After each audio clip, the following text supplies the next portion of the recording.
to the far side. The fullback Bernard in motion. Good time. Frederick flushed, gets hit, throws it up for grabs and out of bounds. See, here, once again, here's a young quarterback, Pete. He's sitting in the pocket. Nothing's happening.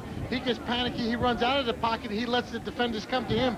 He should have stayed in the pocket. That's where the home is. That's where the offensive linemen create that pocket for you. But once again, it's easy up here. It is always easier up here. He just threw that one very high, and fortunately the wind carried it over the out-of-bounds marker because that one was up for grabs. And Scott Elwer, we haven't had to call his name very much. He has not been a factor. They ain't going near him, that's why. And he will drop back to receive this punt from Eric Burton.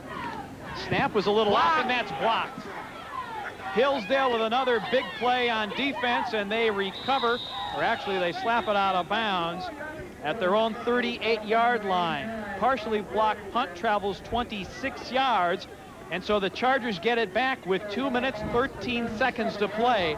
They're moving into a very strong win, but that has not stopped them in this second quarter. No, and it doesn't look like he's taking too much time to kick the ball. It looks like they're having a little trouble just blocking for the punter.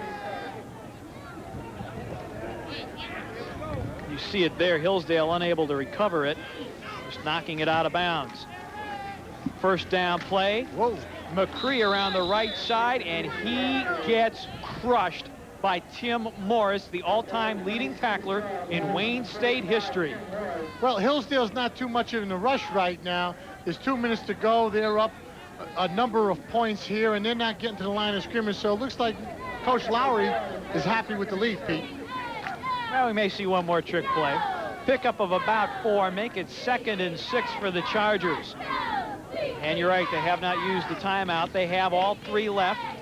Inside handoff to the fullback, spinning forward, that's John McCardle. And he is out to the 45, making the 46-yard line. That'll bring up 3rd and short.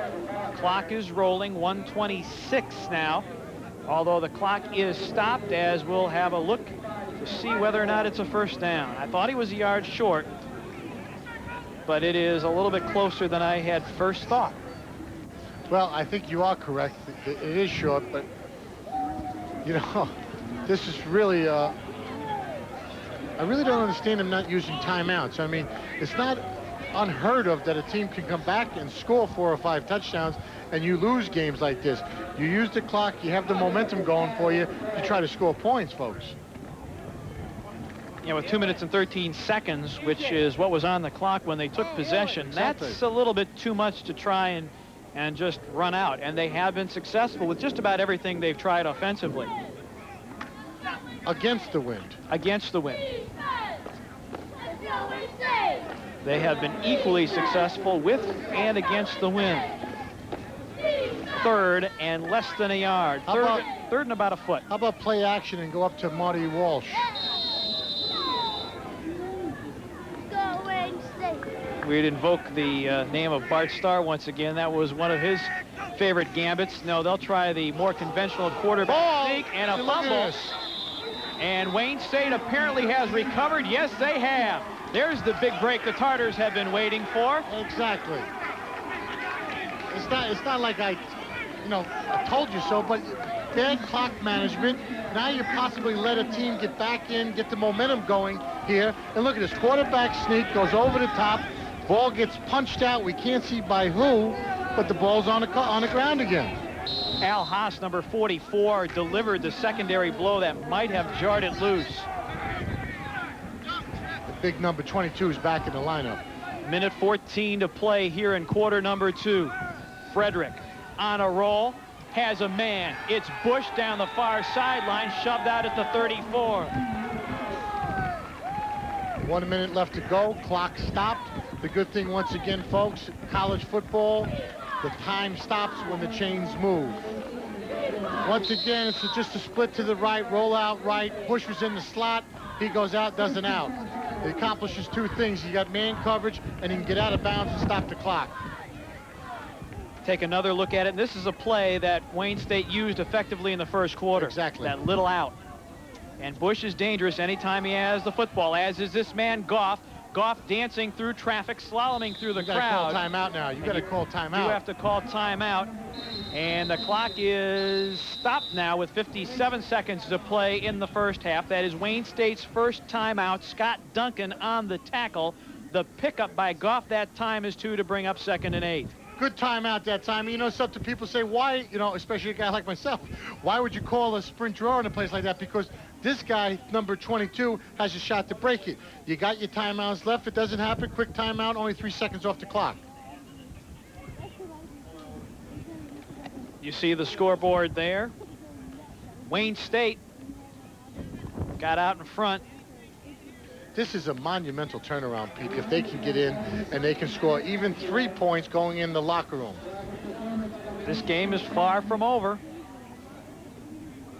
And what a big play that was on that quarterback sneak. And that's something that sometimes you see the exchange fumble, exactly. But a fumble on the carry of a quarterback sneak, that's supposedly the safest play. Exactly, where they have a tendency to reach out with the ball as they're diving. There's too many helmets, too many hands. Too many people are taught to swipe at the ball now, and that's why we have problem tackling. 2nd down and 8. Frederick on a half roll. And that one is over everybody's head. Very close to Stanley Edwards. He almost made that catch. Nate Bush on the season, 20 grabs, 19.3 average. He's a big play guy. You want to get the ball in his hands. And you talk about big plays, and you can talk about what ifs till the cows come home, but what if that punt return had not been called back? Exactly. That was a pivotal play. This also a pivotal play. 3rd and 8 from the 32. With the wind, you might contemplate a field goal if you don't get a first down. See, I'd like a screen right now. Frederick, the out pattern, and just off the fingertips of a diving Chris George, that would have been good for a first down, but just a little bit too far and out of George's reach. Well, you know something, Chris George, I don't want to say something, maybe, but he's got to come back to the football. He's got to make his cut, and he comes back. He sees where the markers are. Watch him, folks. He's on the top of your screen. He's got to go by the markers and come back to the football. He's going away from the football. This is a good thrown ball. That ball should have been a first down. His break, and I'm sure his coaches will tell him his break on that ball wasn't all that good. 4th and 8. Wide Frederick open. In a lot of trouble, looking downfield, throws it toward the end zone, tipped, but incomplete. He had Bush wide open if he stopped and released the ball early. Bush was all by himself, and he did the proper thing as all receivers are taught.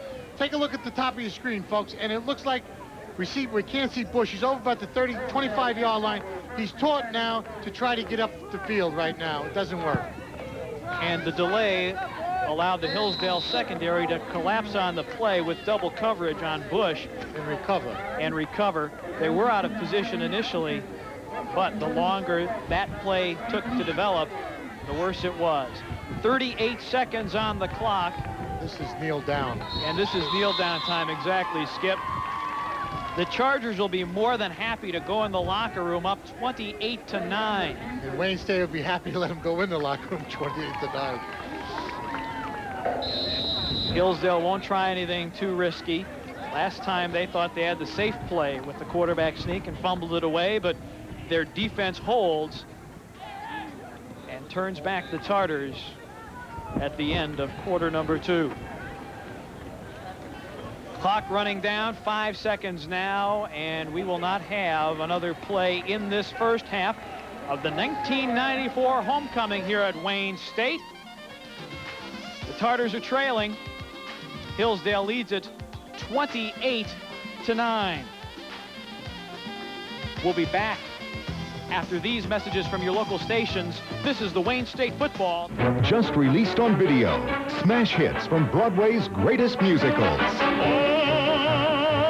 Oklahoma, where the wind comes sweeping down the plain. Now you can own a special collection of performances from the golden era of American theater. Disney's The Best of Broadway Musicals on video.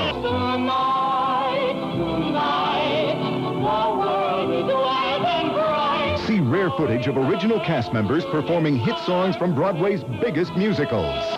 kiss on the hand may be quite continental, but diamonds are a girl's best friend. 12 unforgettable performances, including songs from My Fair Lady, Hello Dolly, and more. To order Disney's The Best of Broadway Musicals for just $19.95, call 1-800-821-6336. The Best of Broadway Musicals on video. So call 1-800-821-6336 and order your video today. Before the Paralyzed Veterans of America formed in 1947, the lifespan after a spinal cord injury was measured in just months, with no hope for a cure. But medical research and new therapies extended our lives to pretty much normal. And today, well, the idea for a cure, to stand and walk on our own, is pursued in state-of-the-art laboratories, seeking breakthroughs in nerve regeneration techniques. And in research hospitals, developing newer, better assistive technologies.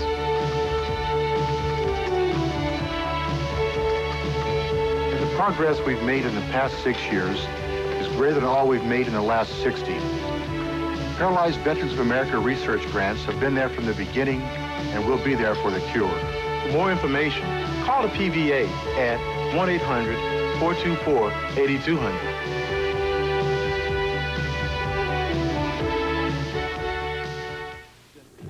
You can ask about the difference between... Okay. We are back at Wayne State Stadium. You see the halftime score, the Chargers 28 and Wayne State 9.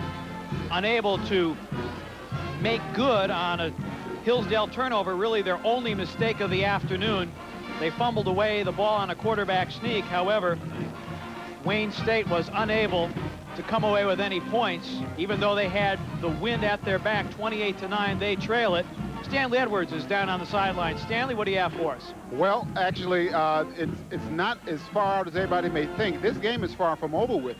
What the Tartars are going to have to do is they're going to try to, if they already have it, if they have it in their arsenal, is do a San Francisco 49er type of offense. With this win, it's considered inclement weather because they can't pass the ball far down the field. They need to do 5 to 7 and 10-yard passes to get back in this ball game. They need to pass a little bit on first down, as I mentioned before, but what they need to do is make sure that they don't throw the ball too far downwind, because this wind will take the ball and just throw it all over the place. They need to mix their plays up and come out and play smart. They got to pass because they are that far behind, but they are not out of it. Back upstairs to you guys. Thanks, Stanley.